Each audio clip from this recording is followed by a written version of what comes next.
La prophétesse, c'est la personne dont la bouche est aussi la bouche du Seigneur. Amen. Ça veut dire que c'est une personne qui avait quoi? Le don de prophétie. Déborah avait le don de prophétie.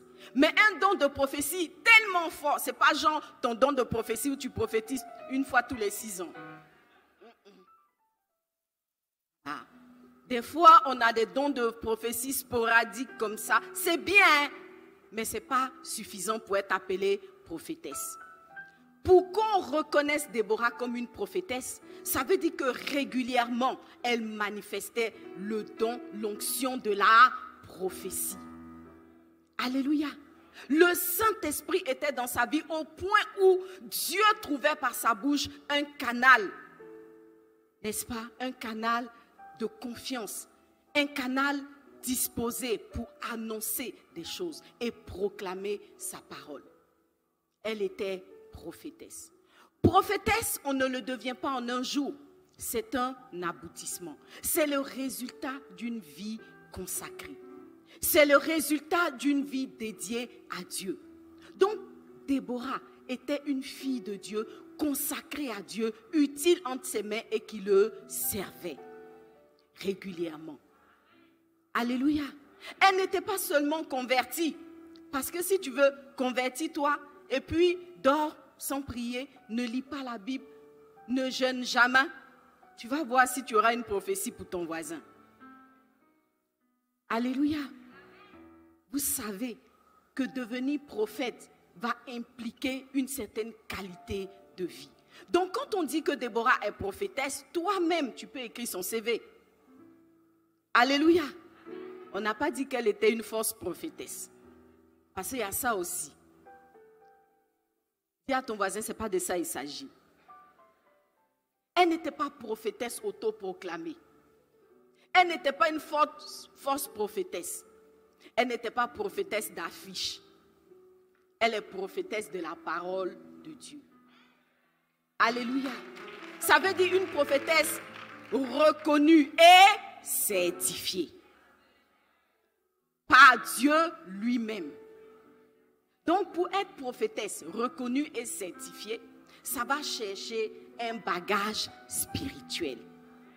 Alléluia. Et si j'avais le temps, je pourrais développer cela. Mais je crois que en tant qu'enfant de Dieu, toi-même tu sais ce que ça implique de devenir prophète ou prophétesse. Alléluia. Il y a des prophètes dans cette génération. Est-ce que tu connais un prophète? Qui connaît un prophète? Ah, parce que... Alléluia.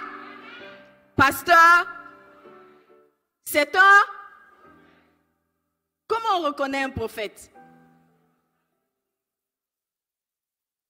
Quand ces prophéties se réalisent. Alléluia. Donc prenons l'exemple que vous avez cité. Sa vie t'inspire ou pas?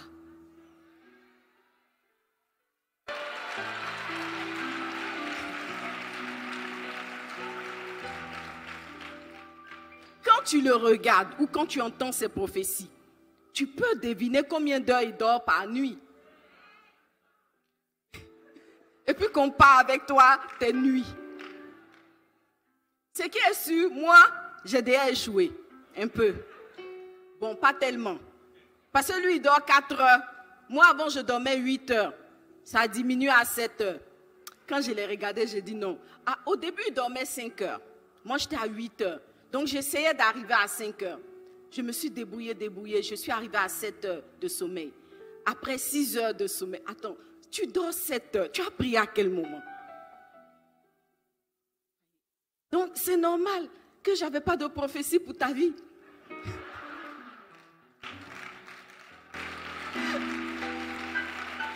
Amen.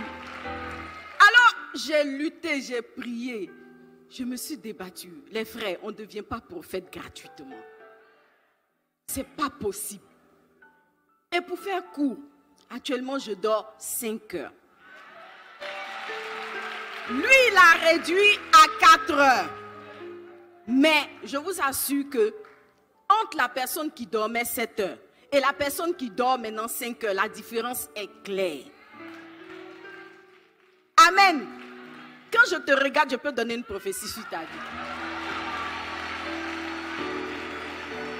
Alléluia. Ça, c'est le CV de 5 heures de sommeil. Donc imagine, si toi tu dors 3 heures, tu veux ou tu veux pas?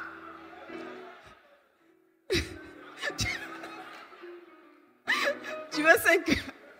Voilà, en tout cas, moi, je dis au Seigneur, vous savez, ces derniers temps, Dieu veut me faire dormir moins de 5 heures. Moi, je lui ai dit, Seigneur, pardon, ça me suffit. Alléluia. Moi, j'ai fait un peu. Tes autres enfants de vase d'honneur, là, ils n'ont qu'à faire le reste. Amen. Si chacun fait un peu, qu'on met ensemble, l'onction sera grave. C'est de ça qu'il s'agit. Donc ce soir, on cherche les gens qui vont réduire leur heure de sommeil à 5 heures, 4 heures, 3 heures. Voilà.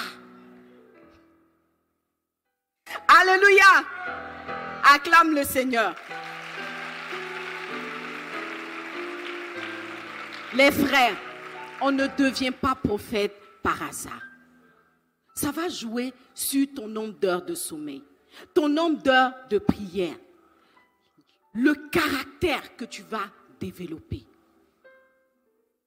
Mais à l'arrivée, tu seras la bouche de Dieu, la main de Dieu, les pieds de Dieu.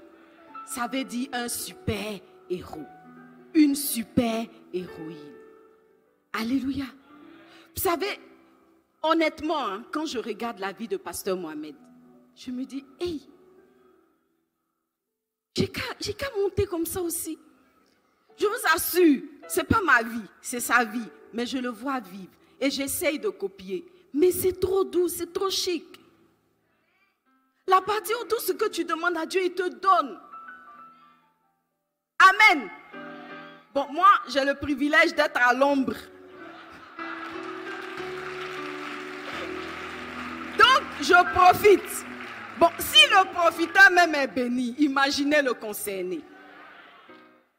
Et ça, c'est ce que Dieu veut faire dans ta vie. La Bible dit que Dieu ne fait acception de personne. Il n'a pas écrit qu'il veut bénir seulement les Sanogo Mohamed. Il n'a pas écrit qu'il veut bénir seulement les pasteurs Bégré. Toi aussi, il te cherche. Il n'a pas écrit qu'il veut bénir seulement les Déborah. C'est parce que je suis affairée que je veux m'appeler Déborah. Sinon, Dieu est prêt pour les Liliane aussi. Alléluia. Donc, quel que soit le nom ou le prénom que tu portes, il y a une onction pour toi. Il y a une dispensation pour toi. Il y a une puissance de Dieu qui veut s'activer dans ta vie. Alléluia. Et si on devait réécrire la Bible, on y trouverait les Patrick, les Alain, les Olivier, les Téna, les Judith, les... Attends. Amen.